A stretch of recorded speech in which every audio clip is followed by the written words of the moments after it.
নমস্কার, আমি ডক্টর সিঞ্জিনী ঘোষ। আমি কমিউনিটি মেডিসিনের assistant professor, Rampurhat government medical কলেজে। আজকে আমি বলবো অ্যাডাল্ট ভ্যাকসিনেশন নিয়ে। ভ্যাকসিনেশন সম্পর্কে এখন আমরা সবাই মোটামুটি অ্যাওয়্যার, সচেতন, অবগত। কেন না, বাচ্চাদের ভ্যাকসিনেশন সম্পর্কে। কিন্তু বড়দেরও ভ্যাকসিনেশন প্রয়োজন।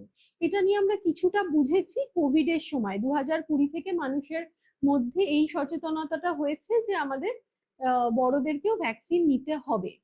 কিন্তু যেহেতু এখনো অব্দি আমাদের ইন্ডিয়াতে প্রপার স্কেডিউল নেই যে এর এই সময় এই এজে নিতেই হবে, মানে সেই যেরকম বাচ্চাদের একটা রুটিনে আছে সেটা যেহেতু নেই, সেই জন্য অনেক সময় আমরা নিজেরা গিয়ে আর নিয়ে উঠতে পারি না।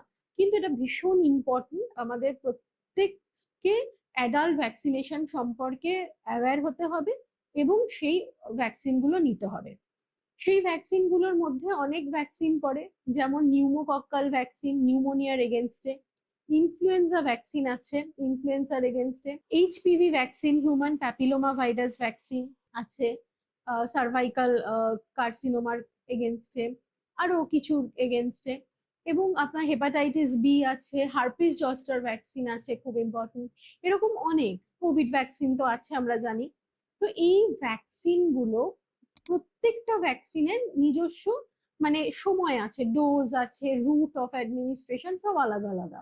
তো সেটা আপনি ডায়াবেটিস বা ইমিউনো কম্প্রোমাইজ হলে আপনার একটা বয়সে নিতে হবে, আর নইলে অন্য বয়সে, একটা পার্টিকুলার বয়সে। সেগুলো বিস্তারে আমি এখন বিস্তারিতভাবে যাব না।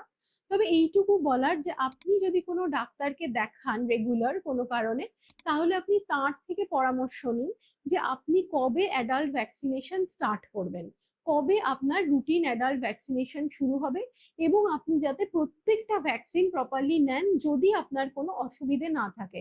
কোনো ডাক্তারবাবু যদি মনে করেন যে আপনি কোনো পার্টিকুলার একটা ভ্যাকসিন নিতে পারবেন না, তাহলে সেটা সম্পূর্ণ আলাদা ব্যাপার। কিন্তু আবারও আমি বলবো, বারবার যেটা আমি বলি সবাইকে, যে সেলফ ট্রিটমেন্ট করবেন না। মানে নিজের মনে হলো আজকে আমি এই ভ্যাকসিনটা নেব, আমি চলে গেলাম ভ্যাকসিন নিয়ে নিলাম, এটা করবেন না। আপনি আপনার সমস্ত প্যারামিটার্স, আপনার ব্লাড রিপোর্টস, আপনার ইসিজি রিপোর্ট, সমস্ত কিছু আপনার ডাক্তারবাবুকে দেখিয়ে অ্যাডাল্ট ভ্যাকসিনেশন নিতে শুরু করুন। কিন্তু অ্যাডাল্ট ভ্যাকসিনেশন নিতে হবে, অত্যন্ত ইম্পর্টেন্ট। কারণ এই সমস্ত অসুখ, নিউমোনিয়া, ইনফ্লুয়েঞ্জা, হার্পিস জস্টার প্রচন্ড পেনফুল, মানে সাংঘাতিক রকমের কষ্টকর একটি অসুখ। নিউমোনিয়া থেকে ডেথ হয়, মানে মৃত্যু অবধি হয় আমরা জানি। কোনটা ছেড়ে কোনটা বলবো, হেপাটাইটিস বি, এগুলো হলে তো ভীষণ কষ্ট। তো প্রিভেন্টিভ পার্টটা আমরা যদি করতে পারি, আমরা যদি বাচ্চাদের ভ্যাকসিনটা, এখন মানুষ যথেষ্ট সচেতন, কিন্তু বড়দের ভ্যাকসিন সম্পর্কেও আমাদের কিন্তু সচেতনতা দরকার এবং আমাদের সেটা করতে হবে। তারপর তার different dose, route of administration, সেটা তো আমরা সেই ডাক্তারবাবুর কাছে গিয়ে যখন বলবো, তিনি যেরকম লিখে দেবেন সেই মতন বিষয়টা হবে।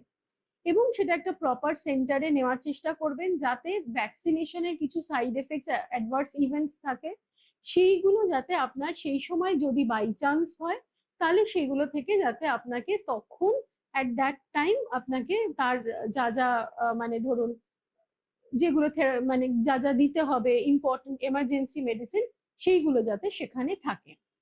এইটাই পুরোপুরি বলার অ্যাডাল্ট ভ্যাকসিনেশন নিয়ে।